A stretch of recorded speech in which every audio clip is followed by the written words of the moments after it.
For me, manhood means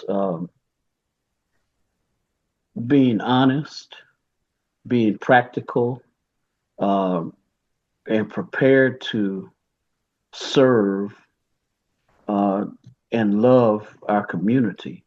Um, Also, being uh, a man to me means going above and beyond to protect our community.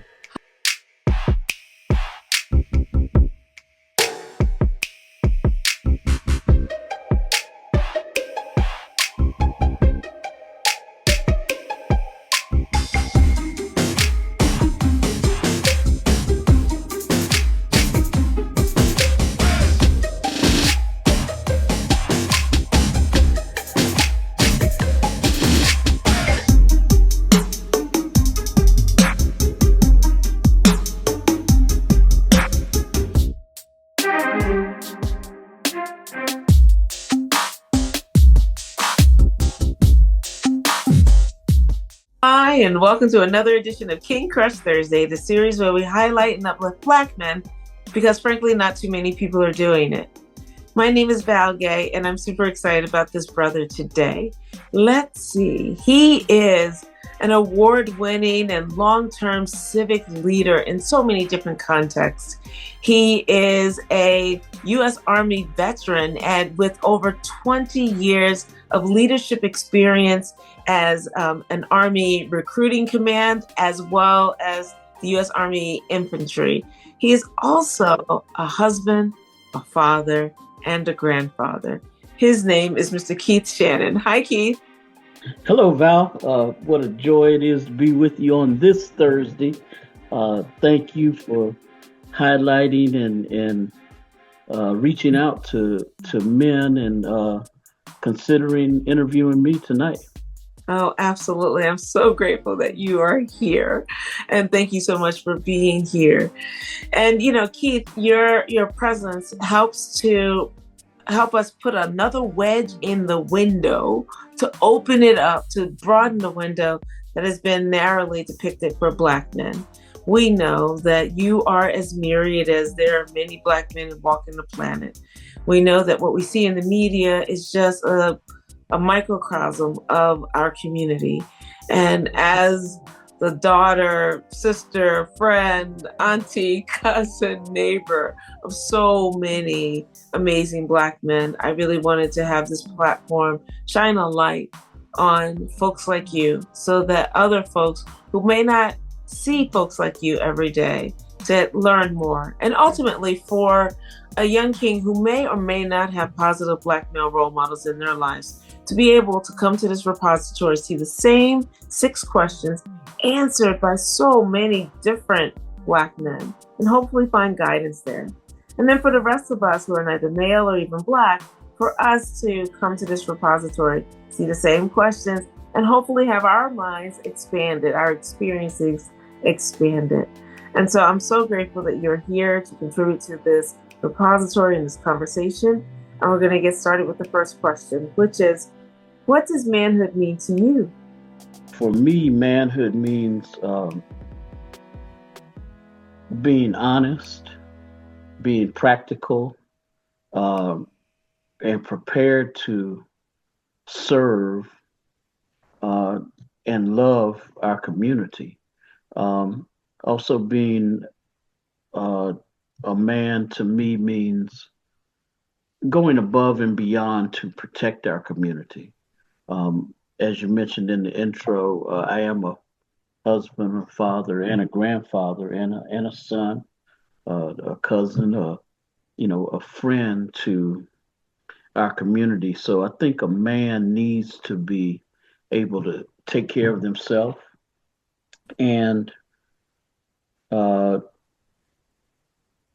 embrace or find extra energy to take care of those around him.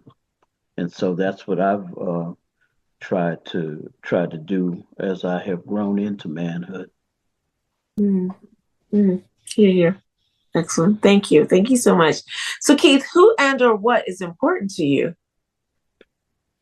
So I have spent this second half of my professional career, serving youth.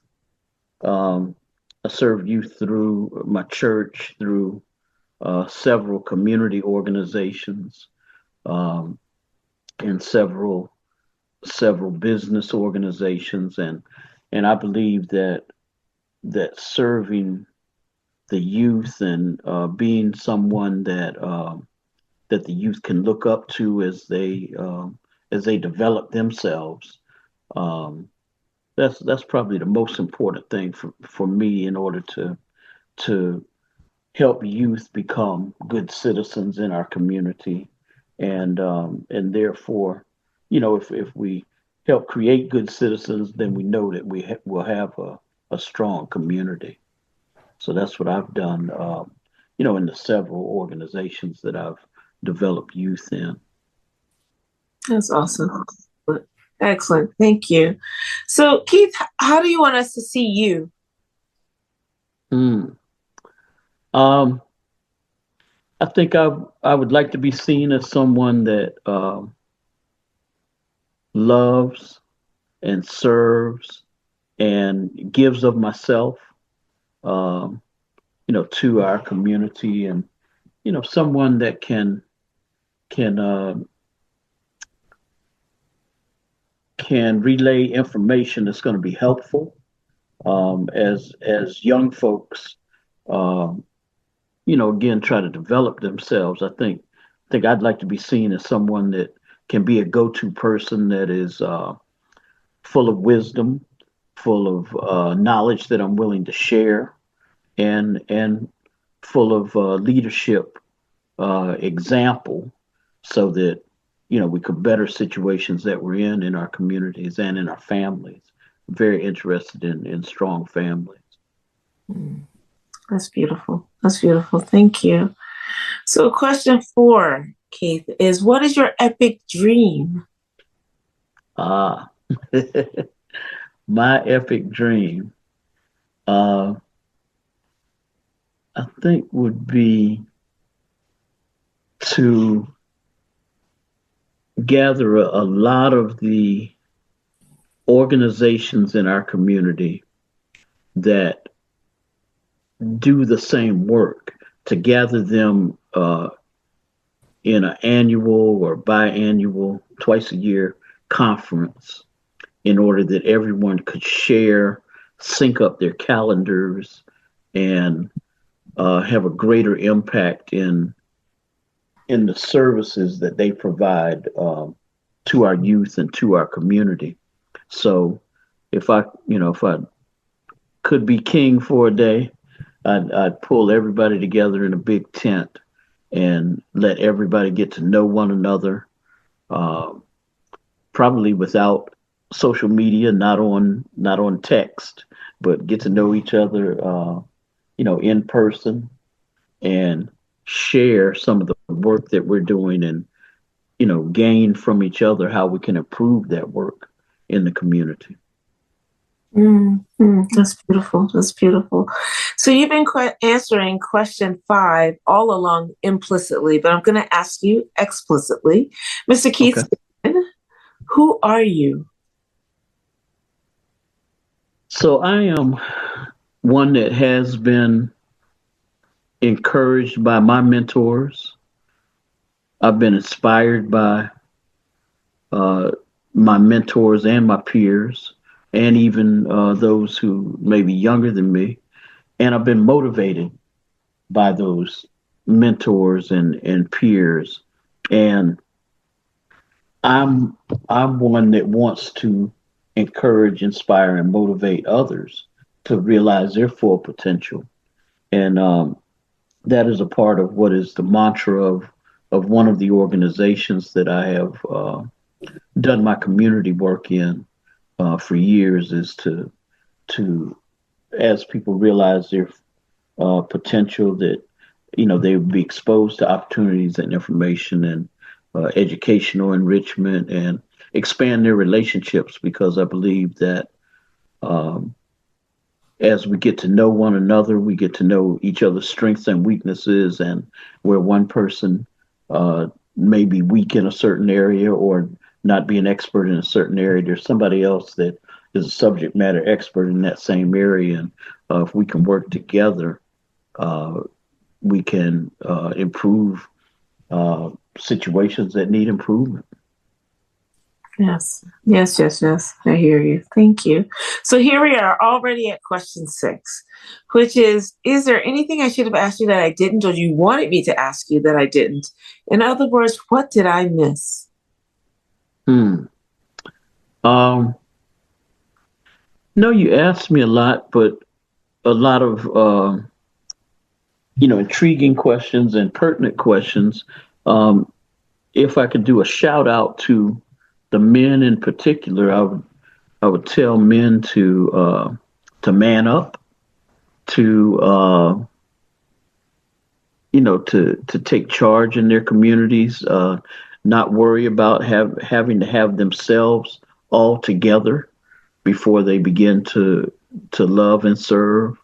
Um, and I would say that men should get with other men, and in the Bible it says iron sharpens iron, so we need to sharpen each other and become an expert at something so that you can deliver uh, something solid to those in your family and to the community. And I would also say, think about sort of one of the questions that you asked. Think about what our legacy is going to be. So if we went home to our Creator tomorrow, what would people say about us? Um, what thoughts and dreams would be left behind that could help someone else? And I think that takes work to figure out how significant that your life's going to be. So I'd say men should spend some extra time figuring that out and putting it into action. Wow. Wow. Awesome. Thank you. Thank you so much. And thank you for your presence in this world, your thoughtful answers, and the service that you have consistently given to your community for years, decades even. And so I just honor you, my king. I pray that your epic dream comes true sooner rather than later, and that all of the potential that you have and that you're sharing really does come to fruition for the benefit of all around you and all you touch. And so thank you so much for being here today. And I want to thank you again, Val, for having this platform, uh, for I know you've done hundreds of episodes speaking to men, and for not wavering, for asking us the hard questions, and for supporting men, and in particular Black men, as we navigate what our purpose is in life. And it's just so encouraging to have this platform and the work you're doing. I praise you for that work, and I thank you for this opportunity again to speak with you tonight. Absolutely. Thank you so much. That's really heartwarming. Thank you. And stay right there because I want to thank the audience for joining us tonight. And I really hope that you enjoyed this conversation as much as I did. And if there is a positive and successful Black man in your life who you want to hear from and see highlighted in this forum, please click the link below or my bio, fill out the nomination form, and we'll take it from there. That's exactly actually how we met Keith Shannon tonight. And I'm so excited. I'm so grateful for the person who said, there's a brother you need to talk to. And you can see why. We are surrounded by amazing people every day. Right. And I often say that success does not mean what someone does for a living. They could have all the accolades that Keith has or not. What's really important is that we have room for everyone. As long as I have 2 caveats, maybe 3. One is that I don't care what they do for a living as long as this is legal and it's not hurting anyone, right? That's those 2. That's a low bar. But then the next part of it is that they're contributing positively to their community, beginning with their nuclear family and extending out to the larger community. That is really the most important parts of this, because those brothers are they are the foundations of our communities, and we really want to hold them up. We want to encourage them, and we want them to be a part of this larger narrative. And so a lot of those brothers like, oh, I'm just doing my thing. Yeah, we want to talk to those brothers too, because those brothers are just doing their things which are extraordinary in one person's life and in multiple people's lives. So I just thank you for joining us. Please stay tuned next week for yet another amazing king. And in the meantime, please remember to spread love and have a great day. Thank you so much. And Keith, thank you so much. That was really wonderful. Thank you. Thank you. Excellent.